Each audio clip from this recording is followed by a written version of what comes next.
The topics and opinions expressed in the following show are solely those of the hosts and their guests and not those of W4CY Radio, its employees, or affiliates. We make no recommendations or endorsements for radio show programs, services, or products mentioned on air or on our web. No liability, explicit or implied, shall be extended to W4CY Radio, its employees, or affiliates. Any questions or comments should be directed to those show hosts. Thank you for choosing W4CY Radio.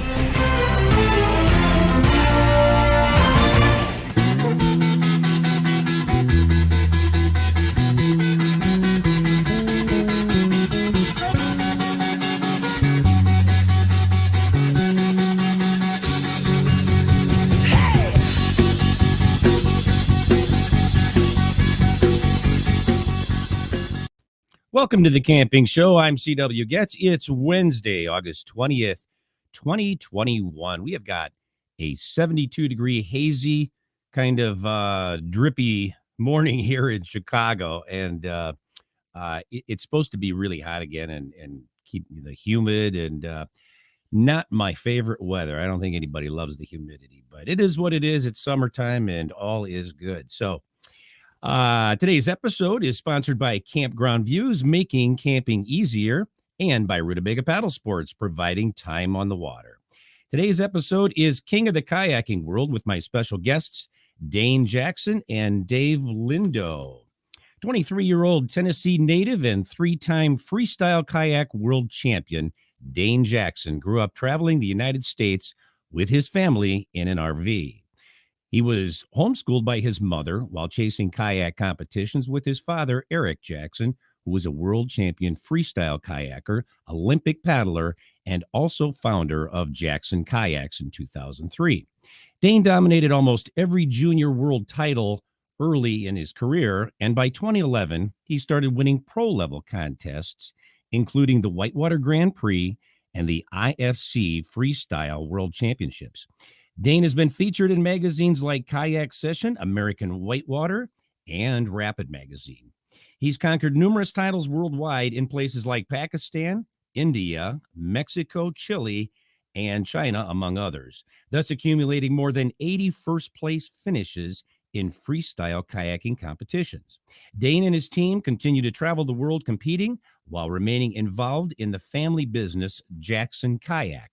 Joining Dane on today's show is the owner of OKC Kayak Paddle Sports Superstore in Oklahoma, Mr. Dave Lindo, who's a co-sponsor of this weekend's event, the Oklahoma Paddle Sport Festival.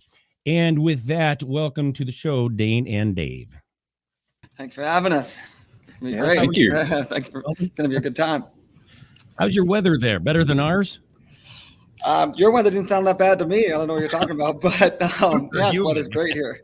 Oh, good. Good to hear, man. Yeah, we're having a little drippy morning, as I like to call it. But maybe I don't mind as much because I'm in the rivers. Yeah, that's true. You're wet anyway. So yeah. That's probably why. Yeah, and probably humid is good if the river's cold. Am I right? Keeps you warm. Yeah, it doesn't hurt. Yeah. Well, we're going to start here by asking Dave to tell us a little bit about the event that's taking place this weekend there in Oklahoma City. Dave? Yeah, you bet. So Oklahoma and paddle sports, it blows a lot of people's mind. They think, well, that's the Dust Bowl state. What in the world could be going on there in the way of paddle sports? But Oklahoma City has become the center of the universe for paddle sports, believe it or not. And we have the Oklahoma Paddle Sport Festival this weekend in Oklahoma. People from all over the world, folks from Tokyo Olympics that won gold medals, and of course, Dane Jackson, the best whitewater kayaker in the world. And it's not the first time we've had the best of the best here in the city. A lot of Dane's cohorts at Jackson Kayak have come to put on clinics for the community, free clinics. And the real story is who comes out to these things, from great grandmas to youngsters. It's every demographic, every body shape and size. Some folks have zero experience, and some folks have quite a bit of whitewater experience under their belt. But that's the big thing, is that this is for everybody. But you'll see hundreds and hundreds and hundreds of people from the community descending upon the Whitewater Center, a $60 million whitewater park, for this event to have Dane Jackson, the best in the world, show them how to do it. You know, how many people attend this event? How many do you expect this week? In the actual clinics, we expect hundreds and hundreds. There'll be 200 to 300 people, I would guesstimate, as participants in the event, which As is quite a feat to say, here, Dane, now teach 300 people how to kayak. Some of them need to do the very basics of learning how to exit the boat. Some have different skill levels. There's a lot of helpers helping us out too. So big kudos to folks like Jeff Jensen and others who are here helping us make this event happen. A lot of folks went, a lot of work, and a lot of people, a lot of volunteers went into making this happen.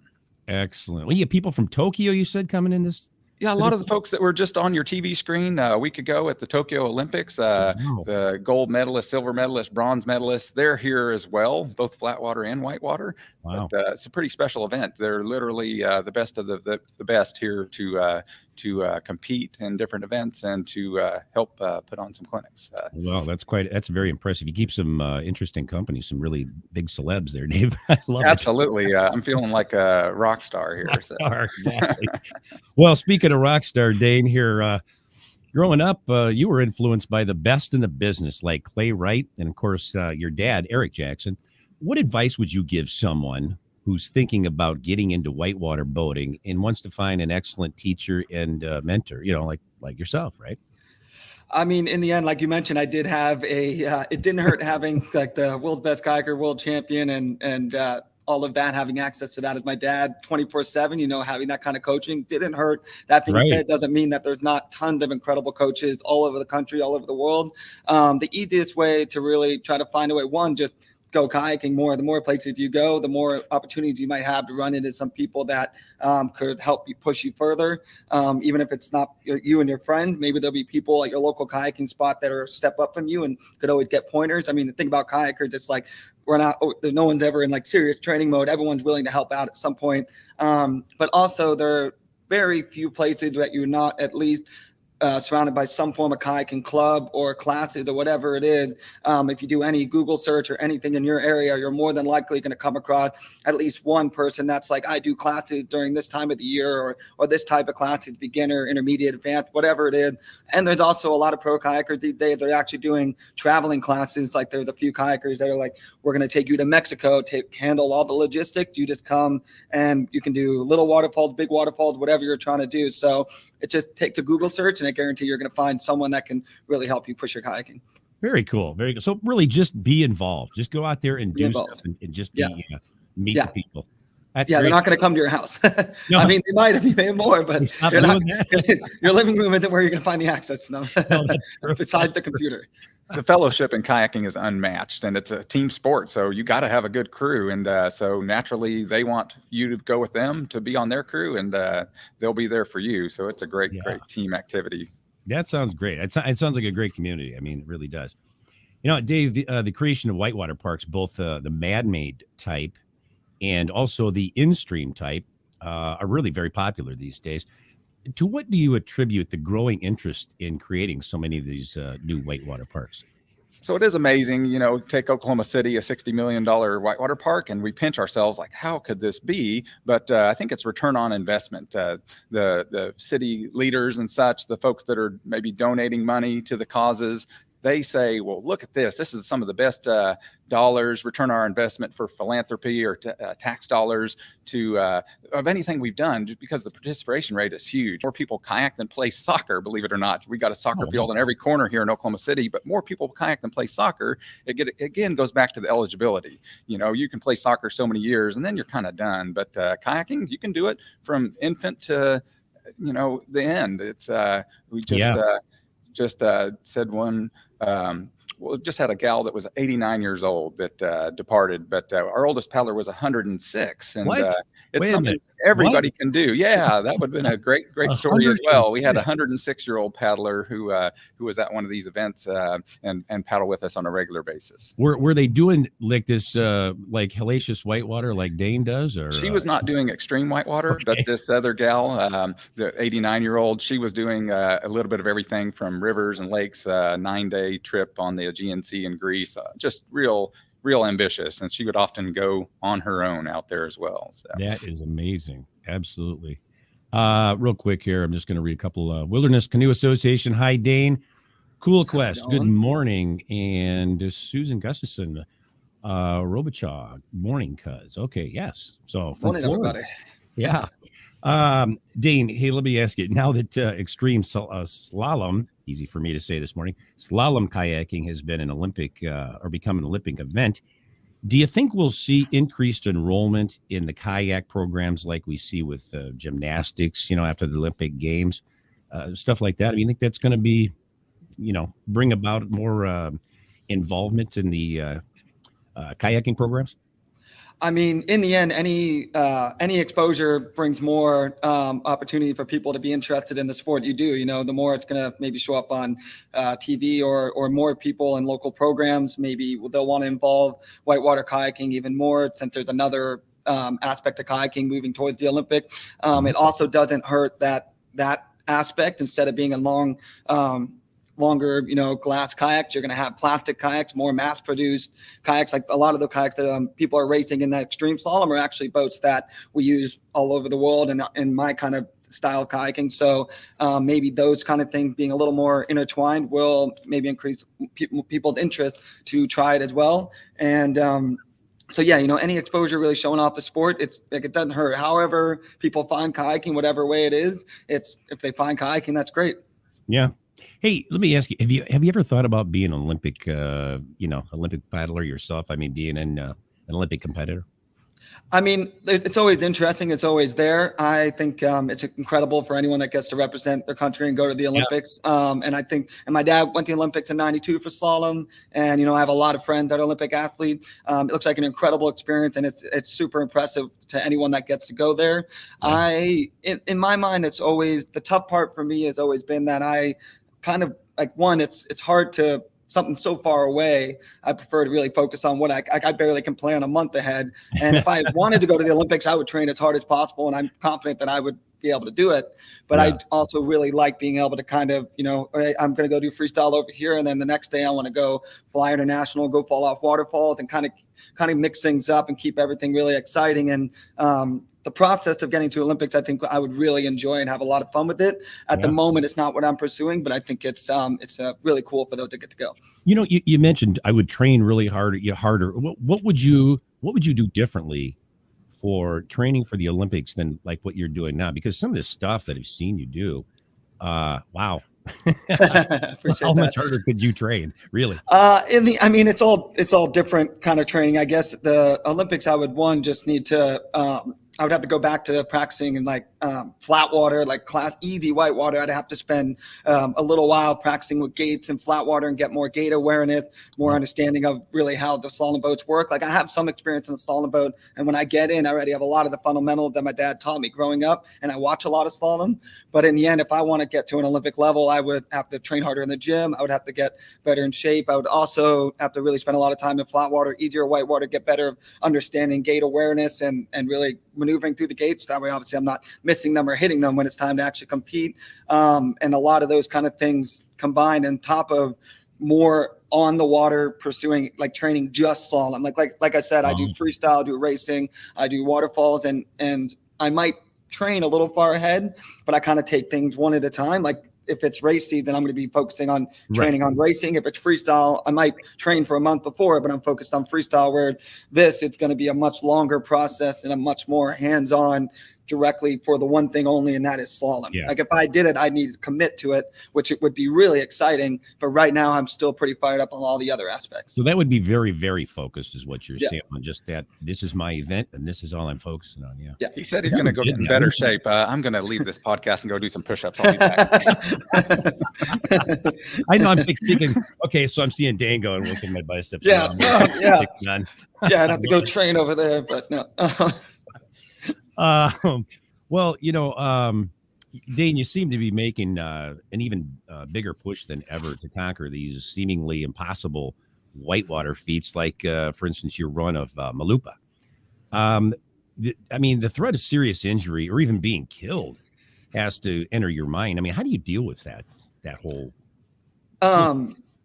Well, I mean, yeah, I get that a lot. I mean, a lot of people always really seem to think that I'm just not scared, which Right. I'm No sure that fear. there's some people out there that, yeah, like, I mean, in the end, I'm scared probably a lot more often than people think. I'm actually scared almost anytime I'm doing anything other than like easy kayaking. There's at least a little bit of fear. Like there's always some, like if I'm doing something, there's always some risk of something going wrong or potentially getting hurt. Like I'm a lot more nervous on the water than I think people might expect. But I think the biggest thing for me is that the way I look at it is I'm always trying to staying excited. Well, one, I always try to make sure I'm focusing on, do I actually want to do this? And it's almost like always yes, because I wouldn't be doing it if I didn't actually want to do it. So that like confidence in my mind that I trust my ability to not only do it, but exactly what I want to do, that really helped. But on top of that, I also will keep myself as excited and fired up as possible, whether it's a 100-foot waterfall or the biggest event of the year, the hardest race, freestyle, by trying to match that level of being nervous by trying to stay just as excited. Yeah. It's great because I'm hanging out I'm not shutting myself off in a corner. You know, I'm jumping around, I'm listening to music, I'm hanging out with my friend. I'm getting as fired up as possible, even up to the moment before I fall off a waterfall, because if I'm not enjoying myself through the entire process, then why am I doing it? Because even like a 100-foot waterfall, if I'm not having a lot of fun leading up to the process of doing it and then enjoying the fact of actually going off of it, if it goes wrong, like what was I doing it for if I'm not enjoying the whole process of it? Whereas if it goes right, the experience becomes that much better. And I think that's also a big part of why I do well in competitions. It's all, make the whole process fun. So that way, if I win, it's great. If I lose, I still had a great time. Like it's not all about that one moment. It's about the whole experience. Exactly. Great point. And, you know, I would imagine that you can't let fear overcome you to the point where you're almost like paranoid or something like that, because I wouldn't think that would be productive. Not so much. No, you gotta be confident in what you're doing, or else a lot of times if you're not 100% confident and stoked on what you're doing, especially if it's something that's really dangerous, sometimes that might mean that you're not looking at it the right way or doing it for the right reasons. Yeah, right. Like what is that song? That one at the beginning of the song? I hope I don't fall. You know, I mean, yeah. I'm sure you can't do that. Well, Somebody's been on TikTok. What's that? I said somebody's been on TikTok. Yeah, that's great. I heard that as a matter of fact. That's great. Oh yeah, good old TikTok. Well, the North Fork Championship is one of the most challenging stretches of whitewater anywhere. So the day before the race, when everyone else is resting, Dane, you're running practice laps and carrying your boat back upstream. Do you always practice like that the day before a race? Pretty much. I think I probably do a lot more practice than some people might expect. And even kayakers are like, why do you do that many laps? Like a lot of people, like something like the North Fork Championship, where it's a pretty short, it's very continuous, difficult section of whitewater, but the rapid itself is not necessarily crazy long. And instead of just doing a couple laps a day and then calling it, like if I did 2 laps in the morning and they went great, that's really confidence inspiring, and you can use that confidence to go into the next day for the race. Wow. But the thing is with whitewater, and especially that difficult whitewater, when you then also add in gates and other challenges, something might happen that you weren't expecting. You might be slightly offline, and then you have to react and deal with the situation. You might not have any practice of that situation, and therefore you can't react accordingly. Whereas the way I look at it is, not only do I get a lot more practice and feeling out the whitewater, figuring out the lines, trying different things, so that way I can have the best lines possible. But on top of that, I also, like, you know, I did 23 laps the first day, 30 something laps the second day, and then I think I did like 20 laps the day before or whatever it was. By doing that many laps, I'm probably putting myself in a lot more situations than other people might have. Like if I get pushed offline, it's not the race run. I can be like, okay, can I react this way? Can I move this way? So by putting myself in a lot more scenarios, if something like that were to happen during the race, I can react a lot more calmly and accordingly and get back on track quicker, and therefore still have a better race run. Whereas instead of moving into survival mode because it was something I wasn't expecting. Man, that makes so much sense. I mean, and it's amazing that why everyone doesn't take that philosophy, you know, the one you do. I mean, the biggest thing is like something like the North Fork Championship, like there's a lot of time trial races for kayaking where it's like you start at the top, you finish at the bottom, you just fastest time win. But the Norfolk Championship had gates similar to slalom. And if you hit the gate, it's 5 seconds. If you miss the gate, it's 50 seconds. So you can't make those mistakes. There's a few gates that are, and even on races that don't have gates, there's always a few moves that are like, oh, this is the one move that if you make this, you might win. And if you mess it up, you're clearly not going to win. Yeah. A lot of people just try the whole course all the time, just top to bottom.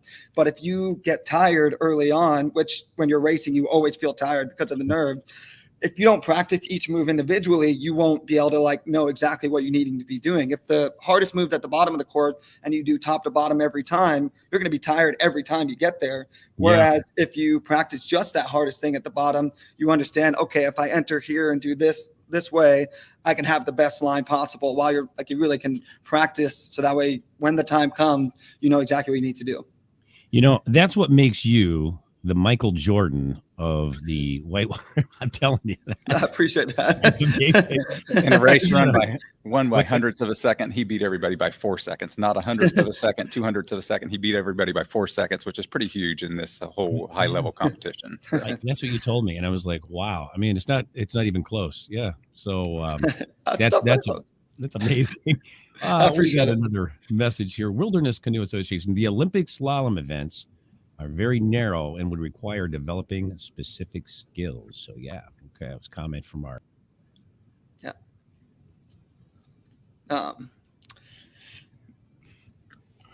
Sorry, was that a question? I missed it.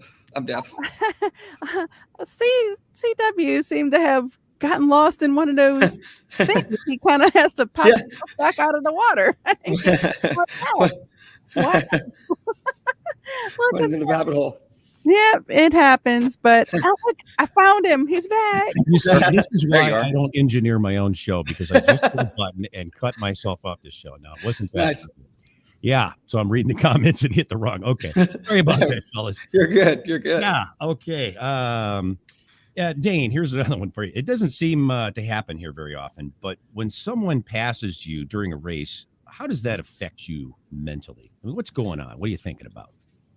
So there's not a whole lot of races where I get to actually race on the same course with the same people or head to head or motocross. But when the opportunity does come, I think motocross, a lot of the time, as long as you're not messing each other up on the line, I think that if there's races, you know, that are have set times that have been happening every year and you're trying to like break a record, I think if you did like one-on-one race, the fastest time would probably happen, because when you're racing with someone else, you know your competitor is right behind you, so you know whether or not you need to paddle harder.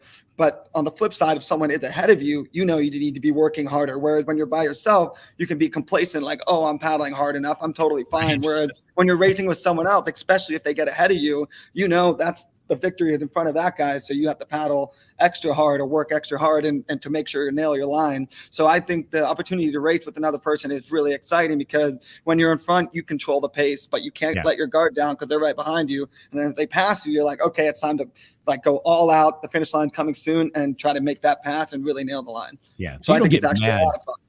You don't get mad and go, son of a, you don't do that. Yeah, now it's like I got to work extra hard, which is the best. That's great. That's a good attitude, because I'd be the guy going, I'd be getting mad. Yeah, that's just me. Yeah. So is there anyone in the whitewater world that you regard as a true rival? I mean, someone that just pushes you and motivates you more than anyone else. I mean, this is the competitors, people that are racing with going, that Mario Andretti, the racers, and is there anything like that going on with you?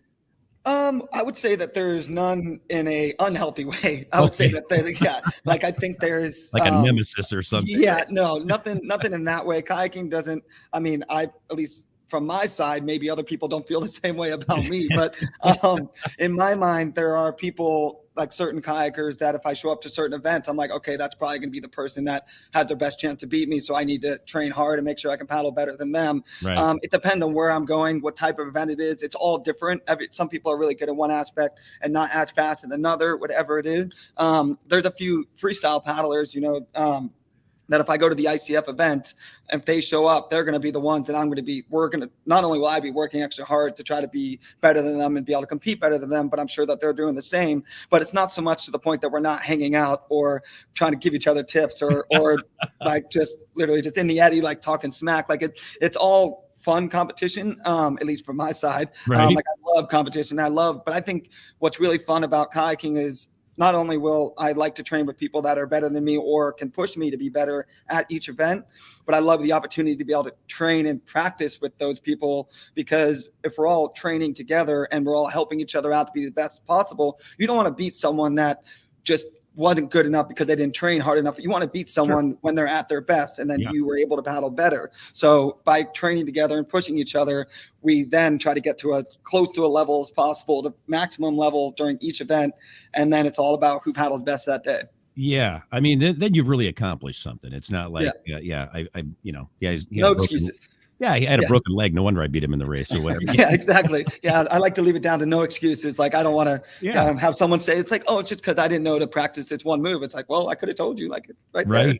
Right. Hey, have you ever experienced anyone like being like, okay, Dane Jackson on top and maybe a little jealousy or, animosity going on? His dad had that feeling. I'm sure. I mean, I'd be naive to think no. I think I try to present myself in a way that's not going to, hopefully would not like warrant that. Like I've been very fortunate in a lot of ways. And, kayaking isn't always the easiest sport to make into a full-time career. You always have to find something to work with kayaking. And I think I did have a very lucky opportunity growing up, but I also think I could have been very chill about it. And it's been like, oh, I'll just do kayaking, whatever. But I think instead I took that opportunity and did the most I could with it to allow myself to be in the position I am today. So yes, I had a very fortunate set of circumstances, but I also feel like I did my best to use the most of the circumstances. And I think that's where I'm at today. But I'm sure, I'd be naive to think there aren't people thinking that for sure. Like I would be like, I mean, I'm sure there's people out there, but it's all good. I mean, everyone loves Michael Jordan, right? I mean, nobody hates him, right? Nobody. Yeah. I don't think that's quite how that works, but yeah, sure.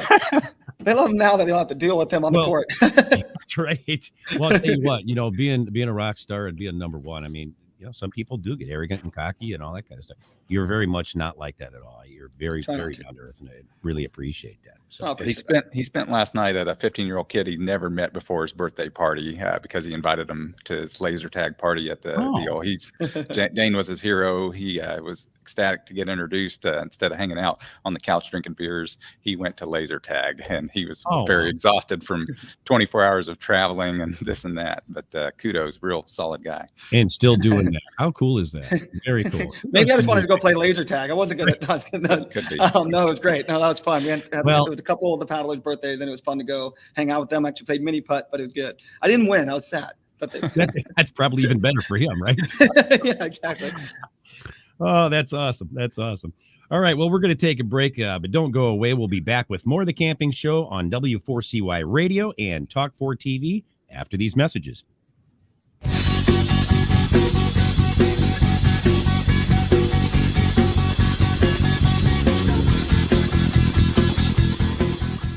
It's time to go camping. Introducing Campground View's virtual tours. You can tour the campground, see the sights, see if they are available, and click to book your perfect spot. Hit the open road and explore the amazing places found in nature. We make it easy to discover, find, and book your site so that you can go have the fun and freedom you seek. Campground View's virtual tours make it easy and simple for you to see where you are going. A few years ago, someone asked Rutabaga's owner, Darren Bush, "Hey, how long have you guys been selling boats?" Darren replied, "We don't sell boats. We sell time on the water." Of course, that comes in all types. We help people paddle more safely with Rutabaga outdoor programs. We rent canoes, kayaks, and stand-up paddleboards. We sell and install racks to get you from home to adventure. Rutubaga's got everything you need to get you out on the water, like paddles, life jackets, dry bags, and clothing. Rutabaga Paddle Sports, on the web at rutabaga.com. Mention you saw this ad on The Camping Show.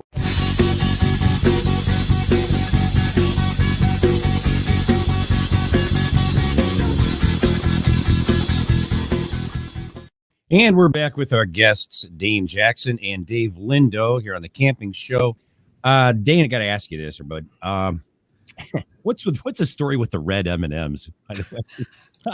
You tell me. I saw that. Literally, you tell me those. I was like, red M&Ms. Am I missing something? Did I do an interview and mention something about red M&M? That must have been a joke coming from someone, because I was like, I'm okay with red M&Ms, but if that's what you guys need to remove them, that's fine. It was a story about something. And I remember Van Halen used to do this. They would say, we need a bowl of M&Ms. I don't know how big it was, but if we find one brown M&M, we don't play. And I thought that's exactly what I thought was going on with the red M&Ms. You're like, this guy is going to be cocky. You're going to be completely. He's like, this guy is. Well, that's just because they want you to make sure that the guys read the contract, so that I have this and this and the other thing. And if they get the M&Ms right, they probably got the other stuff right. Yeah, exactly. That's pretty cool. What do we got up on the board? You put here.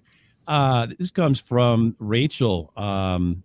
Dane, do you get in a training mode where it consumes your life in that moment? I mean, obviously, if I'm to the point that's like, okay, it's time to train, that's what I'm focused on, and nothing else matters at that moment other than like, okay, how can I be the best I can be, whether it's on the water, off the water, however I'm focusing. But I definitely don't do it to the point that it's not, I'm not open to, still enjoying the moment with where I am or the people I'm with. So I would say, yes, it's what I'm focusing on, but it doesn't mean that it's like, oh, Dane's in training mode. Don't talk to him. Don't approach him. Don't do anything. Right. It's more about like, I am focusing on that, but I also am thinking, okay, I'm in a cool spot, or there's some cool people to hang out with, maybe take 2 seconds to say hello to someone, whatever it is. So I would say that it's a bit of both. It's extremely cool. I mean, you're very grounded, very down to earth. That's impressive. I appreciate it. Okay, Dane, let's talk a little about your personal life. You okay with that? Sure. Lovely. Sounds great. Well, so I understand you've got a girlfriend, Chloe, with whom you've been for quite a while now. Does she travel with you then on the road? Yep. Yeah, we got together over the winter and been friends for a while. We actually met at that race, the North Fork Championship, about 7 years ago. Kept in touch for a while, but over this winter, she ended up asking me out. It's a little different, but I obviously said yes. So I was like, oh, this time. Liked her for a while, but yeah, we've been together for about 8 months, and we've been. When she first asked me out, I was like, okay, that sounds great. I went and saw her for a few days, and I was like, okay, I'm going to Africa for 2 months. I will see you when I get back. And then as soon as I got back, we've been traveling together in an RV full time now for because it's like with me, I'm never in one spot, so it's like if you're not able to, I want to travel together, and we're basically just doing trial by fire, like traveling together in the RV, and it's been great. She works remote, so we're able to just go all these incredible spots together. So, I mean, how does she feel about traveling all the world, like chasing the epic water for the next one and all that kind of stuff? And she okay with all that? Well, surprised she's actually here. No, you can ask her. I'm she's sure there, bring her on. Absolutely. Unmasking. No, I mean, I can totally imagine that, there's plenty of aspects that are tricky with how much I move around. And obviously for me, it's easy to be like, okay, we were just here for a day. Now we got to leave and drive cross country, because for me, that's where I have to go. So I'm sure there's some challenges to it, but I think she's having fun. I think it's been really fun having someone to travel with and spend this time with. Because I think there's some tricky parts as well. I won't be naive, but in the end, we get to go see some really incredible spots, and I think she's having a great time. Well, how long do you guys anticipate like traveling on the road? I mean, you ever see yourself living in a house, having a family or that kind of stuff? I definitely, obviously that discussion has been brought up more now that I have a girlfriend. I'm not exactly usually bringing that up with my best friends. I'm not like, hey, so guys, do you want a family? Let's talk about waterfalls. Let's talk about waterfalls. Exactly. In the end, I do, it's pretty easy for me to spend most of the year traveling or in an RV, because that's essentially been my entire life. Like ever since I was 4 years old, at least 6 to 7 months of the year has been spent in an RV. And even though we have had a home base in Tennessee, RV life has been a huge part of it. And even when I started traveling on my own, like I maybe spend at the most, obviously, like not counting last year, I normally spend maybe 3-4 weeks a year in Tennessee. The rest of the time I'm either traveling internationally or traveling in an RV. Wow. So I think it's, I'm much more used to that kind of lifestyle. There is some times where you just wish that there was it'd be nice to have a bigger house to walk into, to like, have a little more space, or just somewhere that you don't have to worry about, hey, can I plug into your house with my RV or pay for an RV park or something? Right. But the hard part for me is that there's no one single spot that I can say, I wish I could go spend 2 months all the time, or feel like I need to spend more time. Because right now I have a traveling apartment, I have a decent sized RV. So wherever I bring it, I have a house essentially. And the only tricky part is just where do I park it? But once that's figured out, like I might want to spend a month in the Pacific Northwest, but then once that water goes away, I don't want to feel like, oh, I have to spend a few more months here to warrant having a house there. Instead, I'm like, okay, let's head somewhere else. Let's go to California. Let's go wherever the water is best. So that freedom is a big part of why I love having an RV. And so having a house will be really nice. And I'm sure there'll be somewhere that I want to, but there's very few places right now that I can say, I wish I could spend more time all the time that I can't already go spend time with an RV. Yeah. Yeah. That is interesting. I guess that you wouldn't think about that unless you do it. And then you're, oh, this is how it feels. Yeah. Yeah. Interesting. Dave mentioned to me that your last RV looked like it had been, had seen some rough action, kind of like the General Lee on the Dukes of Hazzard, you know what I'm saying? And so I'm wondering, is Chloe the reason your current RV doesn't look like, look like it's been jumped in the General Lee kind of thing, or what? It definitely, it doesn't hurt. I lived in a Sprinter van for about 6 years, and that thing got a little small, and I started to take that up some rowdy roads. It was time to make a change. I got a truck and a trailer, and I've had the trailer for about 2 years before we got together, but now we have like spice racks, and the organization had taken a strong step up in the RV. So it doesn't hurt. If people walk in, they're like, I think literally after a month we got together, when we first started traveling together, she was like, okay, it's time to make some adjustments. Cause I'm just like throwing dishes in or whatever, not caring about a spice rack. But literally as one of my best friends walked in the RV, we had left to go to Hawaii, and he walks in, and he was like, how's the RV like? He's like, yeah, there's been a girl in here. Yeah, you can tell. Yeah. He just knew right away. He was just like, yeah, like barely anything had been changed. He's like, he can already tell. Isn't it funny how that's just so obvious, that, yeah. I mean, it still has all the factory It's a nice glass. touch. Yeah. Things are all the factory glass. I heard the last one was missing quite a bit of windows. Oh, wow. Yeah. Yeah. I think the trailer life is a substantially better situation. I think the Sprinter van traveling's hard enough, but I don't think a relationship would last very long when you're condensed in a tiny Sprinter van for 10 months of the year. Wait, what kind of hobbies does a rock star whitewater paddler have? What do you do for fun? Laser tag for one, right? Yeah. Basically, go try to find an excuse to play mini golf. I mean, I like the opportunity to do something different when I get the chance to, because not very often do I get the chance to do something outside of kayaking. So I just love the opportunity that I get. I try to play golf with my dad when I can. I played for a really long time, and I'm still terrible. Only play like a couple times a year. So I love golf because I also play a ton of disc golf because we actually have a course on our property at home, and I love the opportunity to play not only there, but also if we get to play like all over the U.S. Obviously, there are disc golf courses. So I love playing disc golf as well, because I think what's cool about those things, I also surf and I snowboard and things like that. But the cool thing about golfing and disc golfing is, I think because I do so much high adrenaline stuff and stuff where I might get hurt, the opportunity to not be very good at something and able to like try to get better without the feeling of like, oh, I can get hurt doing this, which would take me away from kayaking. Right. I think that's what I really like about something like, and gotten pretty good at disc golf, still terrible at golf, but I've gotten good at disc golf. But like surfing and snowboarding, I get pretty good, but there's still the opportunity to potentially get hurt, take me away from kayaking. And that's 100% the reason why I don't do like mountain biking or something like that. I try to focus on things because a lot of kayakers, we call it the most dangerous sport for kayakers. A lot of my friends have gotten hurt mountain biking before they've even got hurt kayaking. I'm like, what are you doing? So for me, I just don't want to have opportunity to take myself away from kayaking because I was doing something that wasn't kayaking. So, and my hobbies in the end are like, I make videos, I shoot photos, I'm trying to learn Illustrator. I do After Effects, Photoshop, all that fun stuff. So I have a lot of stuff keeping me busy in my free time to whether it's work, helping sponsors, helping my YouTube, whatever it is, to then allow me to be able to travel more. Well, that's pretty cool. I mean, and all that makes perfect sense. And good for you that you don't go out there and do stuff that you could get hurt and take you out of the game, so to speak. Rob, we got some photos here for Dane. And we're just going to have Dane. We're going to have him put these up on the screen and have you just tell us a little bit about each one of them, if you would, please. Go ahead. So that's from my recent trip to the Zambezi River in Africa. It's the section of river below Victoria Falls, one of the most incredible sections in the world. It's like one of my favorite sections because not only do you get to put in below Victoria Falls and one of the most amazing places, but that section of white water, the water's super warm.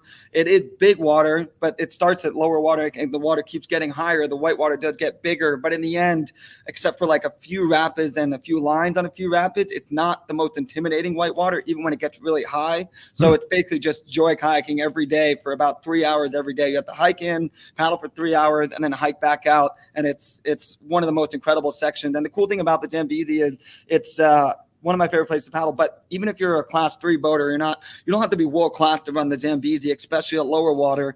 And even if you don't want to scare yourself, you can skip one of the rapids or do an easier line. Like I have to go out of my way to run something that's a little more intimidating. Whereas if you just want to play it safe, you don't need to be more than like a class 3 boater to run the Zambezi. And I 100% recommend anyone that has the opportunity to go to check it out because they're actually in the process of building a dam on it, which is similar to what they did on the Nile, where they got rid of some of the most amazing kayaking features in the world. They're actually in the process of building the Patoka Dam on the Zambezi. It's called the Patoka Gorge.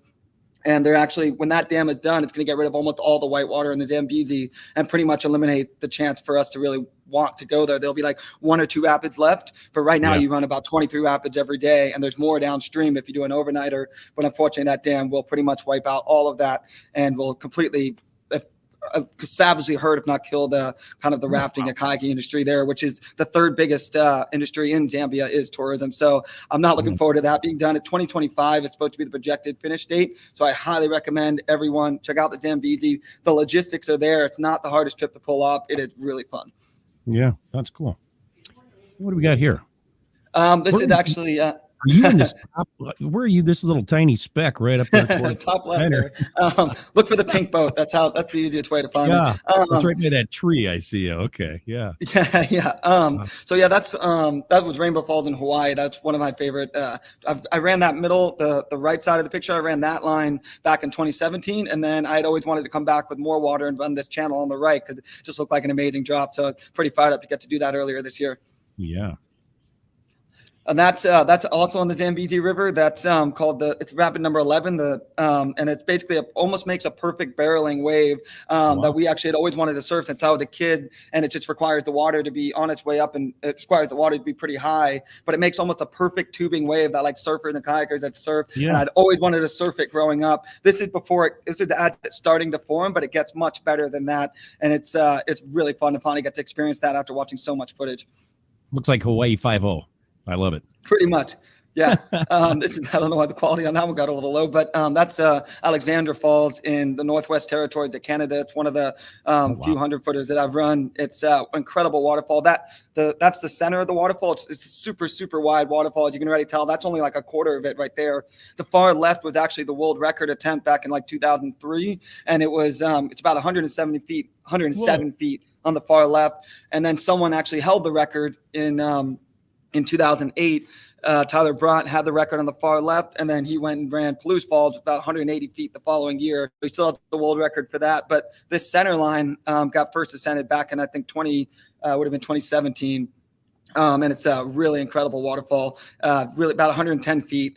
And I was really fired up to get the opportunity to run that one because that was a really beautiful waterfall. Yeah, I can't imagine what that would be like to look down that. I didn't realize how many photos I sent in of the Zambezi. So this is actually the Zambezi as well. But I'm about 12 years old in this photo, and this is my first experience going to the Zambezi. And that's a pretty big feature that I'm dropping into. And when you're in a really small kayak, that's the kids' kayak, the first kayak Jackson Kayak made specifically so that way I could have a boat because no boat fit me well back then. This was the first boat Jackson Kayak made. And even though everyone told my dad, don't build kids' kayaks, no one wants them, that was obviously people needed them, and we sold so many, and it was perfect for me. It really helped my kayaking really take off. And so here I am running one of the bigger rapids out there, and it's on the Zambezi, and it's a lot of fun. You're like, I see that boat these days, and I'm like, I don't know how that small running all that big white water, and how people were like, oh yeah, that's totally fine. But yeah, that was a lot of fun. This is me hiking into what's called the Middle Kings in California. This is Bishop's Pass. It's about I believe 11 to 14 miles. Might be 11 or 12 miles. I forget the actual mileage, but it's about an 8 to 9 hour hike. You can go a little faster if you move fast, but you go up and over a path. It's one of the more infamous, like very difficult hikes for kayaking, especially in California in the summertime, which when you can do a lot of multi-days in California, which is one of the most amazing kayaking places in the world. And this is one of those runs that has an infamous hike in where you start early in the morning and you're hiking for a long time up and over this path. You're making up a ton of elevation and it's really exhausting. You build like a backpack system. You have like 100, like your boat weighs almost 100 pounds with all the overnight gear because you're usually doing 3 or 4 days on the water. It's a lot of work, but it's a lot of fun. And that path is one of the most amazing places in the world that I've gotten to experience. And it's really fun.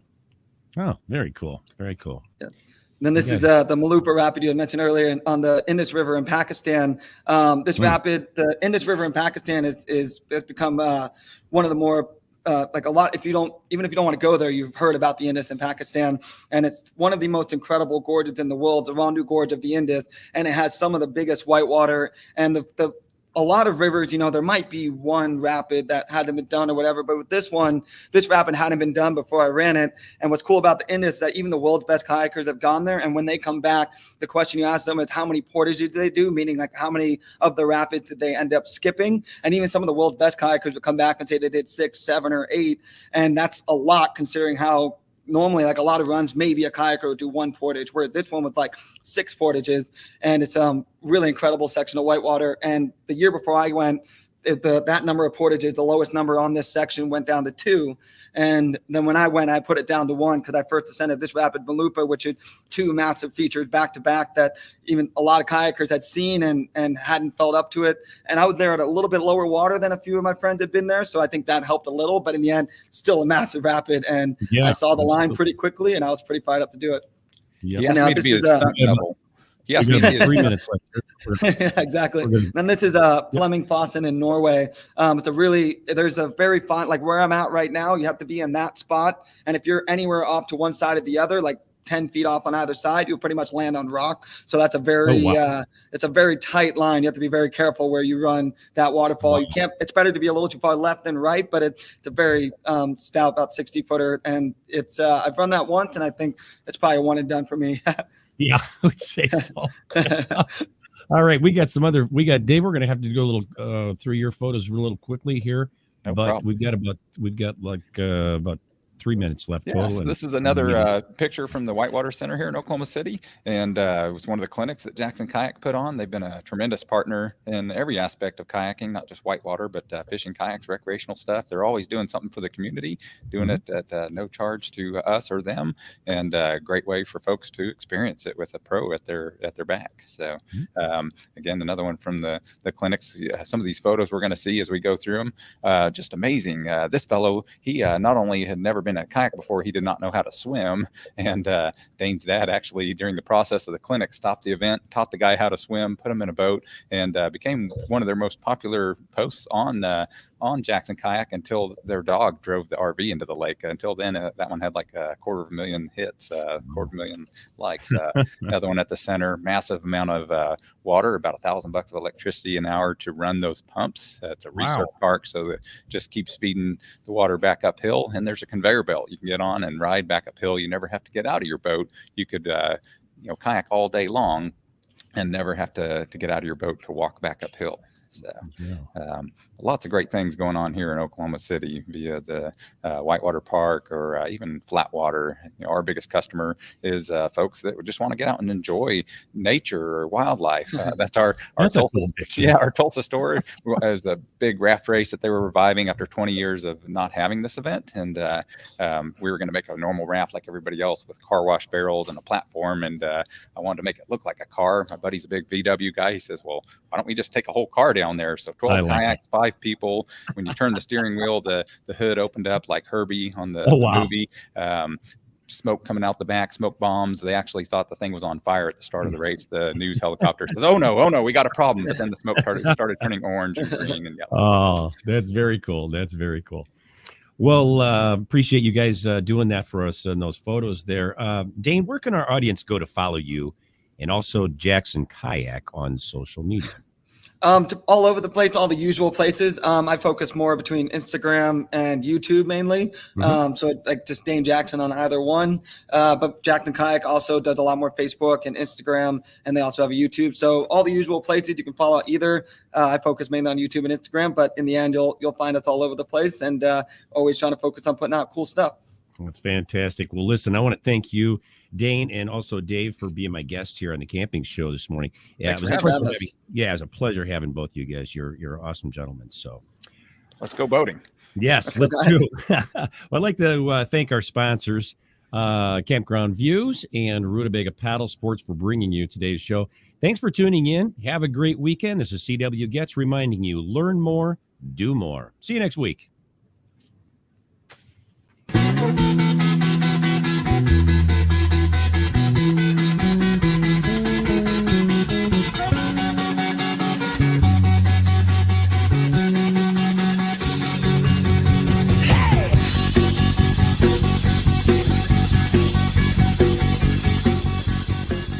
Walk around.